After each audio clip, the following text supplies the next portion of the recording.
राधे कृष्ण। श्री महादेव जी बोले, हे पार्वती, जब सुग्रीव ने ऐसी ज्ञान की बातें की तब राम जी ने सुग्रीव को अपने शरीर के आलिंगन के कारण संपूर्ण पापों से रहित देखकर अपने कार्य सिद्ध होने के लिए फिर अपनी मोह करने वाली माया को उस पर फैलाई और हंसकर बोले, हे सखा, जो तुमने कहा सो बिल्कुल ठीक है, परंतु सब लोग मुझसे कहेंगे, अग्नि को साक्षी करके जो बाली के मारने की सत्य प्रतिज्ञा की थी सो क्या किया।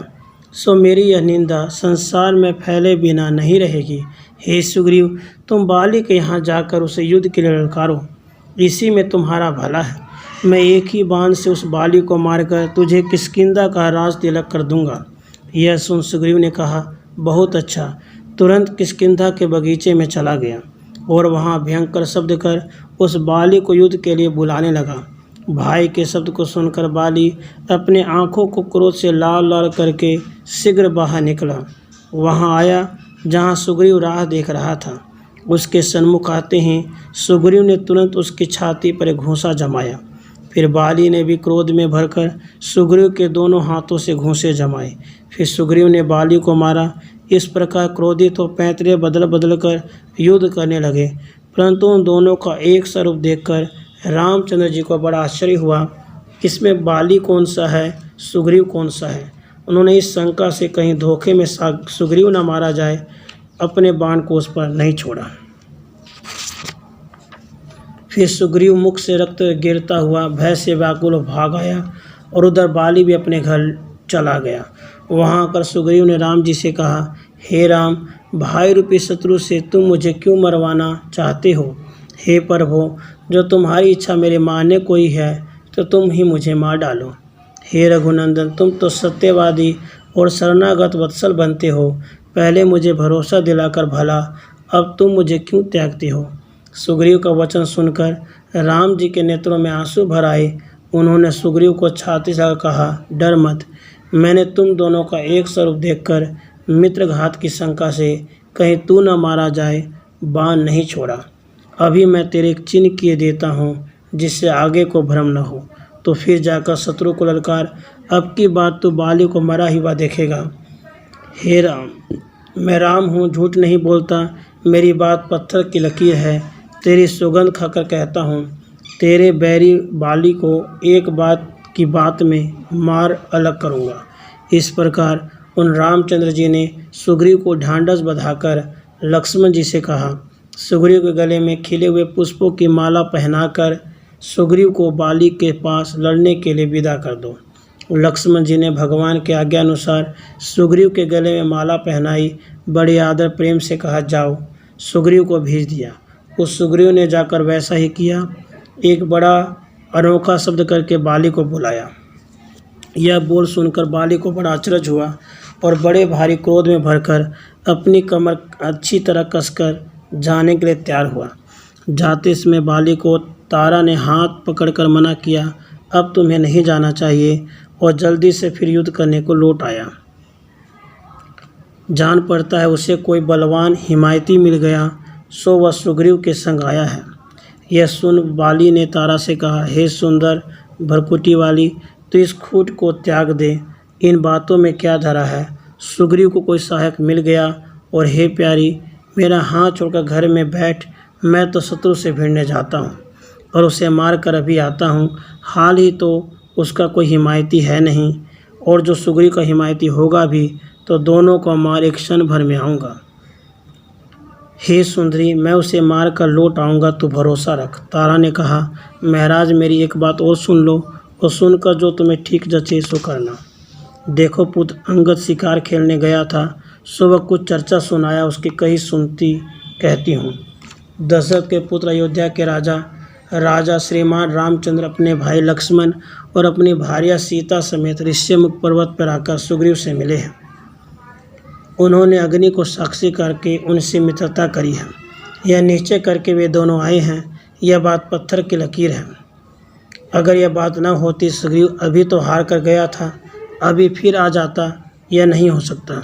इसलिए तुम सब तरह से वैर को छोड़कर सुग्रीव को मना लाओ और उसे युवराज के पद का तिलक करो, फिर रामचंद्र जी के शरण चले जाओ। हे वानर राज, मेरी तथा अंगद राज्य और कुल की रक्षा करो। यह कहकर तारा आंखों में आंसू भरकर बाली के पैरों में जा पड़ी और दोनों हाथों से चरण पकड़कर भय के मारे गिड़गिड़ाकर रोने लगी। उस समय बाली ने उसे छाती से लगाया और बड़े स्नेह से बोला, स्त्री का स्वभाव डरपोक होता है, इसलिए तू भय कर रही है। हे प्यारी, मुझे कुछ डर नहीं है। जो कदाचित लक्ष्मण को साथ लेकर सबके स्वामी रामचंद्र आए हैं, तो राम के साथ मेरा स्नेह होगा, क्योंकि राम जी साक्षात नारायण और सबके स्वामी हैं और उन्होंने पृथ्वी का भार उतारने के लिए अवतार लिया है। हे निष्पापिनी, यह मैंने पहले से सुन रखा है, उन परमात्मा का कोई अपना पराया नहीं है। हे पतिव्रता, उन राम जी के चरण कमलों को प्रणाम करके उन्हें घर लिया लाऊंगा, क्योंकि जो उनका भजन करता है उनका वह भी स्मरण रखते हैं। वे देवताओं के भी ईश्वर और भक्ति से दर्शन देने वाले हैं। जो सुग्रीव अकेला होगा उसे मार डालूंगा। और तैने जो ये बात कही कि राजपद पर सुग्रीव का अभिषेक कर दो, हे प्यारी, जो वैरी मुझे युद्ध के लिए बुला रहा है उसका अभिषेक करने से मेरी नाक कैसे रहेगी। और हे शुभलक्षणी, मैं तो सब लोगों में बड़ा नामी सुर गिना जाता हूँ। भय के डर से सुग्रीव से कैसे कहूँ कि चल तुझे युवराज बना दूँ। हे सुंदरी, शोक को छोड़कर अपने घर में बैठ।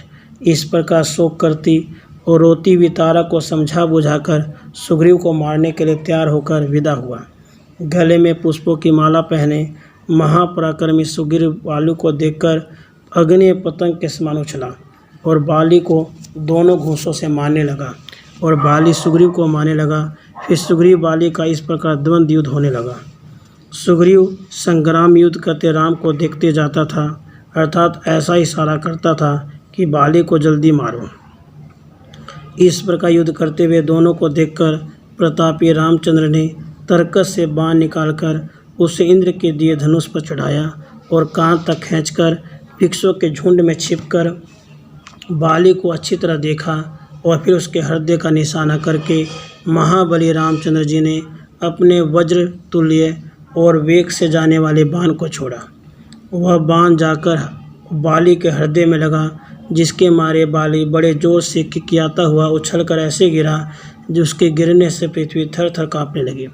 उसके बाद घड़ी भर तो बाली अचेत होकर रहा, परंतु जब होश आया तब उसने अपने सामने कमल के समान विशाल नेत्र वाले, बाएं हाथ में धनुष, दाएं में तीर लिए, छाल के वस्त्र पहने, सिर पर जटा मुकुट धारण किए, सुंदर विशाल वक्षस्थल पर कंठ से लेकर घोंटुओं तक लटकती हुई वनमाला से शोभायमान, पुष्ट सुंदर और दीर्घ भुजा वाले, नवीन दुर्वा दल के समान श्याम सुंदर सुग्रीव तथा लक्ष्मण, जिनके दोनों ओर सेवा में खड़े हैं, ऐसे रामचंद्र को देखा।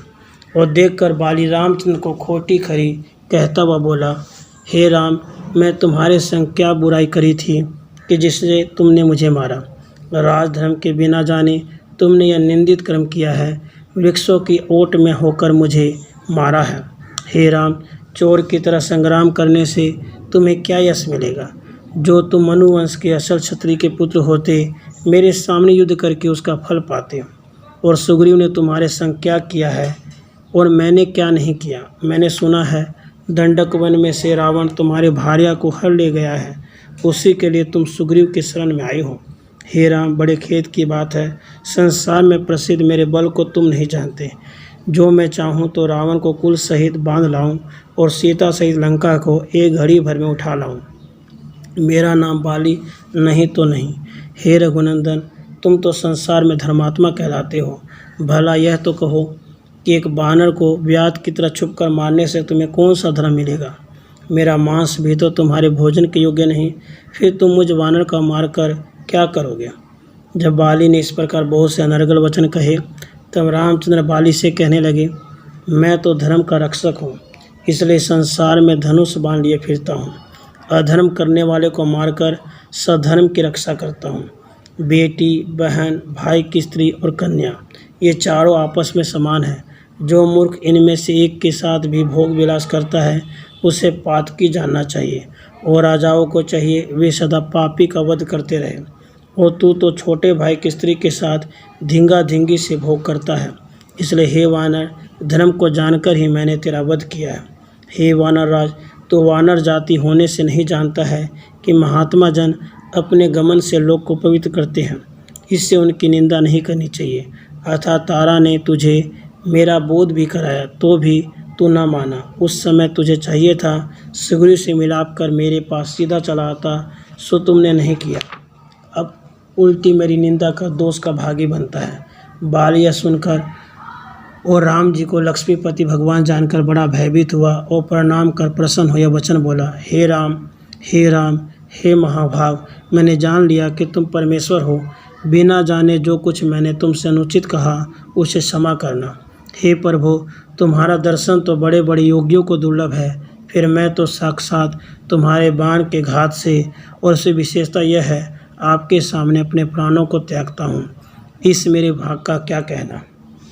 प्राणी मरते समय जिसके नाम को बेमन से भी लेकर परम पद को पाता है, फिर मरते समय मेरे तो सामने वह भगवान साक्षात खड़े हैं, मैं परम पद को जाऊं तो क्या आश्चर्य है। हे देव, मैं जानता हूँ कि तुम साक्षात नारायण हो और जानकी जी सुंदर लक्ष्मी जी हैं, और ब्रह्मा जी की प्रार्थना से तुमने रावण को मारने के लिए अवतार लिया है।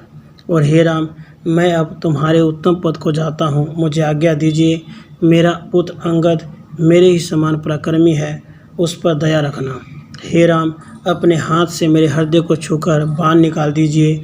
और ज्यों ही राम जी ने उसे अपने हाथ से छूकर उसका बाण निकाला, त्यों ही वह बानर देह को त्याग कर तत्काल इंद्र का स्वरूप हो गया।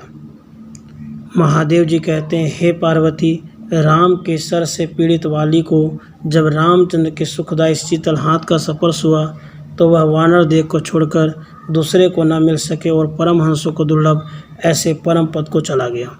इति पंडित रामेश्वर भट्टकृत रसाला टीका सहित किष्किंधा कांड का द्वितीय सर्ग समाप्त हुआ। राधे कृष्ण राधे।